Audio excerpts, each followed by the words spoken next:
ब्रेकनंतर आपल्या सगळ्यांचं पुन्हा एकदा स्वागत। संभाजीराजांनी वयाच्या अवघ्या 16व्या वर्षी ज्या पद्धतीनं ग्रंथ लिहायला सुरुवात केली आणि त्याचप्रमाणे नाशिकमधील 16 वर्षीय चारू दत्तनंही तसाच प्रवास सुरू केलेला आहे, मात्र एका वेगळ्या पद्धतीनं। कसा पाहूयात।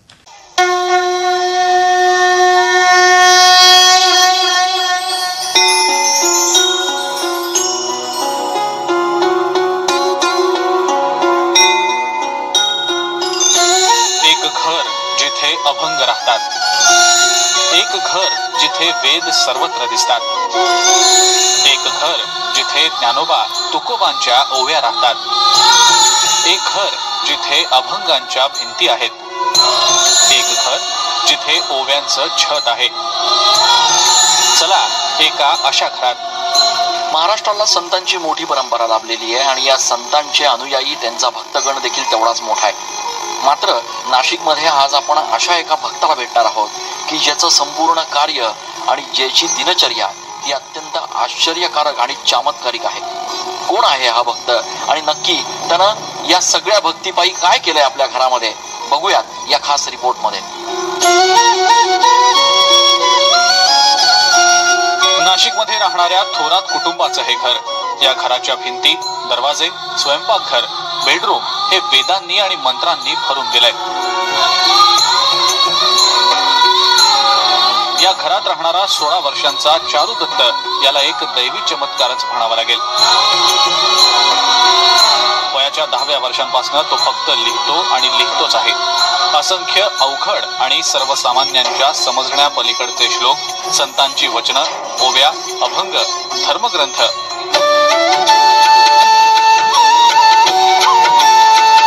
चारू दत्तच्या घरात पाऊल ठेवल्यानंतर घरातला एकही कोपरा, एकही जागा अशी नाही ज्या ठिकाणी त्यानं हे लिखाण केलेलं नाही।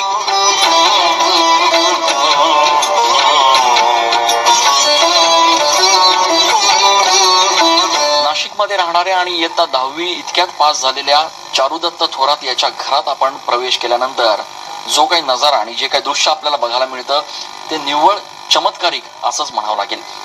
चारू दत्त खरं तर 10वी आता पास झालेला आहे आणि त्यांनी 11वी मध्ये प्रवेश घेतलेला आहे। मात्र त्यांचं संपूर्ण घर हे जणू एखाद्या वेदाचं भांडारच झालंय, असं परिस्थिती आणि असं चित्र या घरामध्ये आल्यानंतर बघायला मिळतं।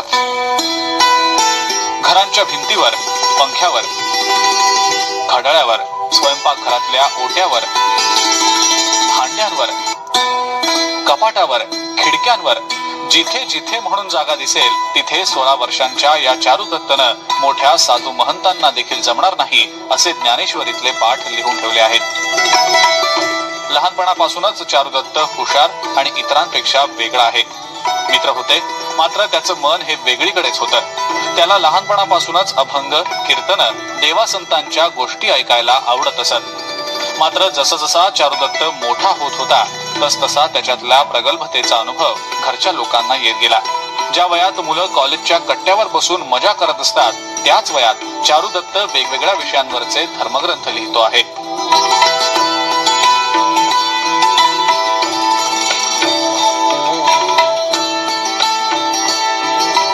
मानवी जीवनाचा प्रवास, त्याचा अंत, मोक्ष याबाबतचं त्याचं विश्लेषण ऐकून भल्या भल्यांना थक्क व्हायला होतं।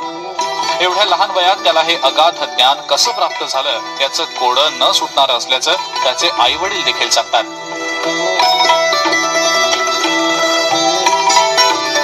आमच्या पोटी आम्ही असं काय पुण्य केलं होतं की आमच्या पोटी असा मुलगा जन्माला आला। आम्ही तर त्याला अगदी म्हणजे त्याची सेवा नाही तर ही साक्षात विष्णूची देवाची सेवा आहे।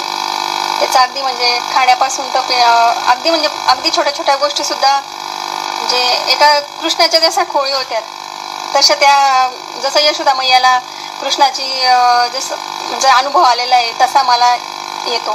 चारू दत्ताचं लिखाण हे गेल्या 2 ते 3 वर्षापासून या ठिकाणी घरात चालू आहे।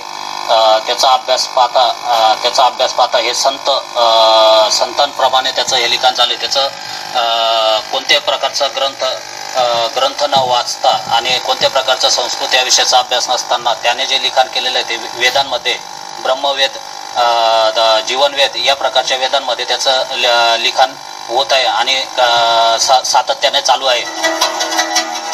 चारू दत्तच्या आई वडिलांचे अनुभव थक्क करून टाकणारे आहेत। एकदा समाधी अवस्थेत लिहिण्यासाठी बसलेला चारुदत्त तब्बल 12 ते 15 तास सलग लिहितच असतो. अनेकदा मध्यरात्री बंगाली, कन्नड तसंच इतर भाषांमध्ये अस्खलित संतांच्या ओव्याही म्हणतो. अनेकदा तर मध्यरात्री उठून लिखाणही करतो. विशेष म्हणजे एवढं सारं लेखन करून देखील चारुदत्तला 10वीत 80% मार्क्स मिळाले आहेत. धर्म, ज्ञान, मुक्ती, स्वर्ग, नरक, मोह या आणि अशा अनेक विषयांवर चारुदत्त धर्मशास्त्राला आधारभूत असे संदर्भ देत त्याचं विवेचन करतो. चारुदत्तचे आषाढी वारीबाबत तसंच नाशिकमध्ये होणाऱ्या सिंहस्थाबाबत सडेतोड विचार ऐकून कोणी महात्मा किंवा मोठा संत आपल्याशी बोलत तर नाही ना असा भास आपल्याला होईल. लोकांनी लोकांसाठी करा अशी एक भूमिका आहे आणि योग्य काळी सर्वत्र प्रस्थापित होईल. आता आपण आज समाजात पाहतो, समाजात संगत बिघडते, समाजात लोक वाईट मार्गाने जातात. का? कारण की याला मूळ ज्ञान नाही, संस्कार नसतील तर काही नसेल. विज्ञान आहे परंतु विज्ञानामध्ये अज्ञानता नाही पाहिजे. विज्ञान असेल परंतु त्यामध्ये संस्कार ही सर्वात मोठी बाब आहे. गेल्या काही दिवसांपासून चारुदत्तची ही प्रगल्भता पाहून घरचेच नाही तर परिसरातले लोकही थक्क झालेत. चारुदत्तच्या या वर्तनाबाबत वेदशास्त्राच्या अभ्यासकांना हे एक वेगळंच रसायन असल्याचं वाटतंय. नाशिकचे प्रसिद्ध वेदाभ्यासक आणि धर्माला शास्त्राची जोड देण्यात ख्याती असलेले विश्वासराव साक्रीकर यांनी या सगळ्याचं विश्लेषण केलंय.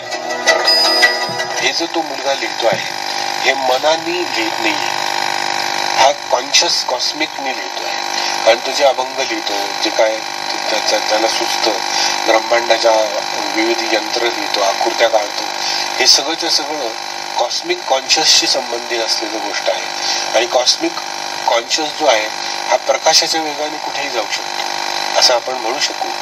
मन जर जाऊ शकतं तर कॉन्शियस, सबकॉन्शियस आणि कॉस्मिक कॉन्शियस अतिवेगाने कुठेही जाऊ शकतो. अवघ्या 16 वर्षांच्या चारुदत्त थोरातनं आतापर्यंत लोकांना चकित करणारे ग्रंथ लिहून काढले आहेत. बरं, त्याचा लिहिण्याचा वेग बघून तो विचार कधी करतो, पाठांतर कधी करतो आणि लिहितो कधी असा विचार पाहणाऱ्यालाही पडावा. चारुदत्तनं आतापर्यंत सकलामृत ग्रंथ, सुमनामृत ग्रंथ, अशोकामृत ग्रंथ, जीवनवेद ग्रंथ, व्यथा ग्रंथ, चिंतन ग्रंथ, ब्रह्मवेद ग्रंथ, दत्तात्रय ग्रंथ आदी ग्रंथ लिहून काढले आहेत. तर सद्गुरु चक्र, शतसुख चक्र, अज्ञानम चक्र, तुलाश्रम चक्र, कर्मयोग चक्र अशा चक्रांची निर्मिती केली आहे. त्यामुळे चारुदत्तच्या या सगळ्या गोष्टींना चमत्कार म्हणावा का असा प्रश्न पडल्याशिवाय राहत नाही.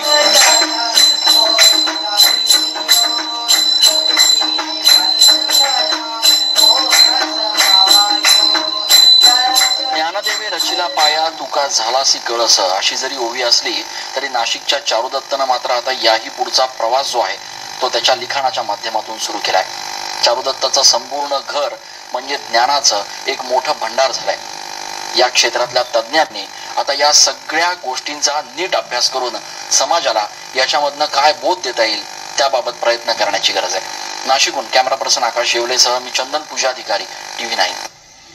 तर आमचा स्पेशल रिपोर्ट पाहिल्यानंतर आपल्याही लक्षात आलेलं असेल की चारू आकाशा एवढा हा या आम्ही कार्यक्रमाला नाव देण्यामागचं खरं कारण काय, त्याच्याशी देखील बातचीत करणार आहोत. त्याचबरोबर मुकुंद जे आपल्या बरोबर देखील बातचीत करणार आहोत एका छोट्याशा ब्रेक नंतर.